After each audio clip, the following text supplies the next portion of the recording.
I am doing my final Varroa treatment.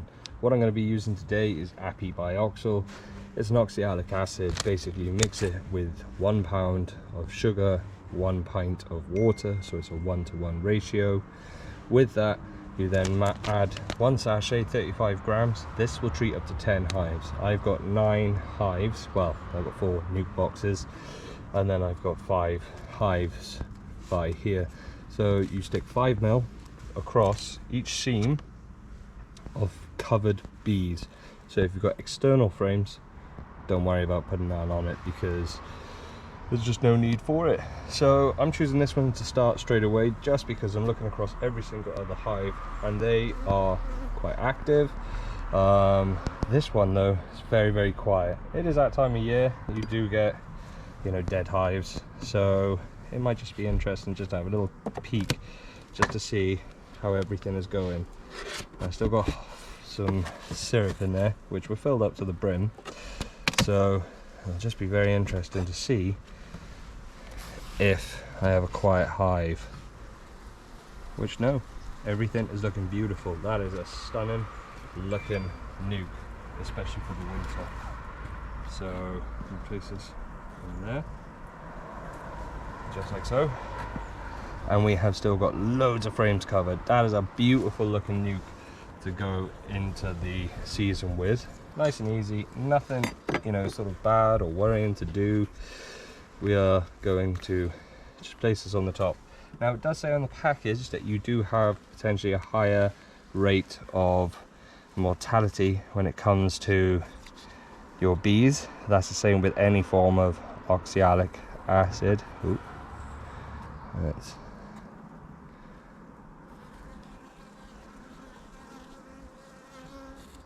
yeah, you like that. Just place that on there, shooting out quite a bit by there. Just placing that across on the seams as directed. It does recommend a 1-to-1. I would, however, say I would prefer a bit, you know, a thicker mix on that, just because it's there. But you can see it stay in there, so that's fine. So we've used on each seam by there, which is required, and that is it. I can also see how beautiful they are inside, so I'm not concerned in any way. I'm not doing an inspection, I'm just doing the Varroa treatment. That's nuke 1 done. Even though they were quiet, probably find that the brood is now starting to fire up as we've got some good looking you know, frames in there. So I'm happy to leave that as it is. So now we look in the top of this one, and you can see the bees have been working their way through the fondant, so that's really good to see. Still got quite a bit on the outer. I do have some baker's fondant that I also want to pop into that as well. That also looks like a very promising colony as well. You can just literally see, and this was, if you refer back to the video I click up in the link by there, that'll show you when I placed these on, which was only a couple of weeks ago. This was my homemade stuff with Hive Alive as well, and even though it was frozen, it's been completely demolished. So that shows how good that stuff is. So I'm just going to crack it open just so I can get into the seams, and we're going to have a proper look as well and see how our girls are doing.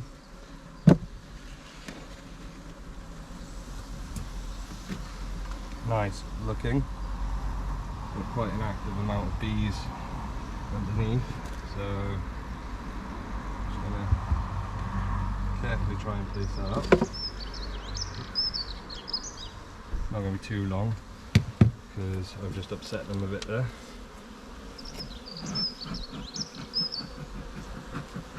Not surprised.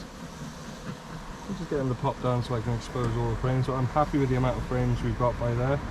I'll add some fondant into there as well, but this time I'm just using baker's fondant.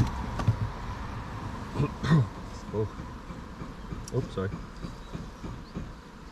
And then literally just run across the seam like so.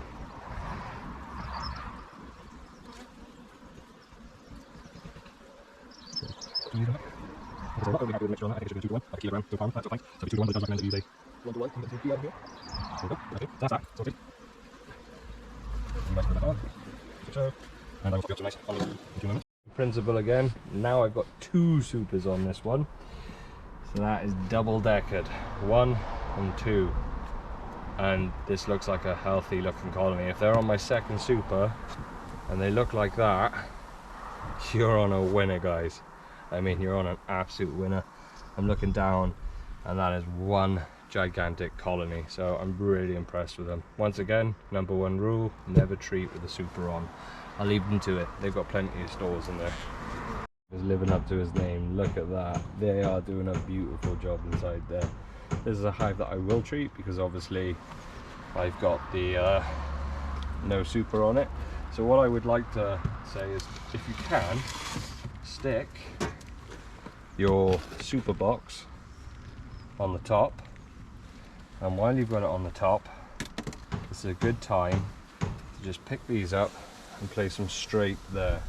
Now this was a late colony, and I mean a really late colony that I produced, and or it was a package of bees I bought, and I've got to be fair to them, they are doing amazing. All the bees are doing amazing. I'm really pleased. It's always a nerve-wracking time of the year. I've got a few frames covered, so basically I mean I'll count them now, but it does look like a promising amount in there. I'm just going to pop them in a sec. They're not going to be too happy. It's nice temperature today, it's about 12 degrees, so I'm not worried by the temperature, but I don't want to go doing any inspections today. So as you can see, 1, 2, 3, 4, 5, 6, 7, 7 frames covered, and this is now February. A nice full box of bees by there. Very full, so I'm very happy with that. And some smoky smoke. Actually, let me get a picture quickly. If I send them down, it doesn't look good.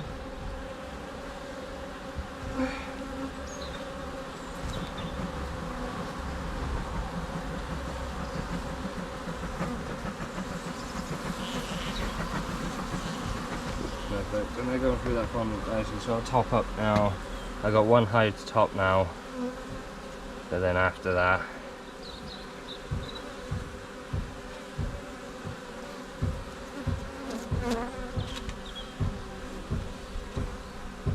and they're very pleasant. I know they're a bit rattled, but I have moved their box, so you can't really blame them on that. And that is that, guys. Happy bioxyl done. I am roasting. That should show you that, you know, fair play. It may just be, you know, 11, 12 degrees outside. Wearing a jacket doing that, you know, it was 35 minutes. I am completely boiling. Anyway, you don't want to know if I'm hot or not. So yeah, that really was quite smooth. Like I said, this is the remainder of what I've got left. I'm tilting it up. That looks worse, so if I show you on that angle, that's enough to do 1 last hive, so it did really well. Happy bioxyl, really like it. It's quite an effective, and it's not the most expensive of treatments. Obviously you've got max strips, Varroa strips in other forms, Guard, you've got the trays, you've got other methods, oxalic acid, the vaporizer, you've got all those different forms, but it's the only thing that shows that Varroa isn't resistant to it. There is another thing that they've come up with at the moment, something to do with the fungi in the soil. We'll see, watch our space. Brilliant news. But get them treated now. It's the start of February. It's kind of the last sort of real time to try and get that treatment in before, you know, the snowdrops are in full blown bloom, before pollen starts getting brought in, so the queens then start firing up their brood activity if they're not already, you know, firing up or at this present moment.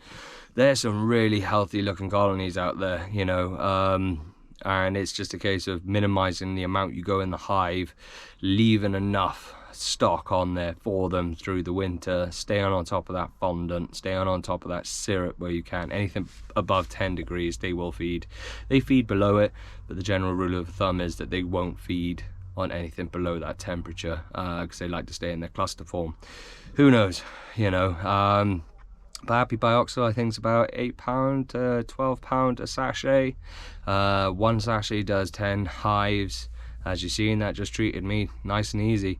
I personally feel it would be better at a 2-to-1 ratio. I felt that was a bit too wet, but that was bang on. I actually probably put a little bit more sugar in my mix than what I should have, but that was only because I knew it was going to end up like that, you know, that little bit wet substance. I also mentioned a mortality rate. I don't want people being alarmed by that. Don't forget, through winter, your mortality rate is always higher, just because they stay in the cluster, they preserve their energy. So when they're out flying in the summer, they get a shorter lifespan. In the winter, because they're not out, you know, sort of exerting that energy as much, they live longer. But that does mean the older adult bees tend to suffer with it, you know. But don't forget, Varroa will wipe out a colony. If you've got a bad amount in there, your colony's gone. So if you're thinking, do I treat or not, there is people out there, I take my hat off to you. If you can sustain a colony with Varroa resistance, or you haven't treated and you haven't seen any form of Varroa, then great. I've only ever seen one mite of Varroa on one of my bees, but I know there's lots more out there. That was just when I come across with it, but I'd rather treat it. I'm happy. Remember, big rule, never treat a hive if you've got supers on it, especially if you're selling your honey. That's something you do not want going out. Wait until your supers are off, then treat, but never treat with a super on. Some people may argue that. I'm telling you now, I don't personally want to consume oxalic acid or any other form of, you know, Varroa treatment. I would rather do it when they're not. So 2 of my hives haven't been done, purely because 1, they were done when the supers were off when I was spinning them. 2, what's the point, you know? If they got supers on it, those supers are going to be used in the summer, or even in spring now. I'm not gonna risk that. I'm interested to see what your comments are. Would you treat with supers on? Because I don't. But if you're running a colony that's basically honey for them and only them, yeah, crack on. I don't see an issue with it, as long as you're not going to have it as a product to give to humans. So, but I'm interested to hear on your intakes of it and whatnot. What did you think of the colonies? Were they looking good? I know a lot of other colonies that I watch on YouTube, there's some real bustling ones, you know, like, I mean massive bustling ones. But I'm pretty happy with that. If your colonies look like that, you should be pleased as well. You know, as long as we get a decent spring this year, unlike last year, we're in for a good one. Anyway, don't forget, hit like, hit subscribe, and then give me a follow. I'll be back with a video soon. Take care.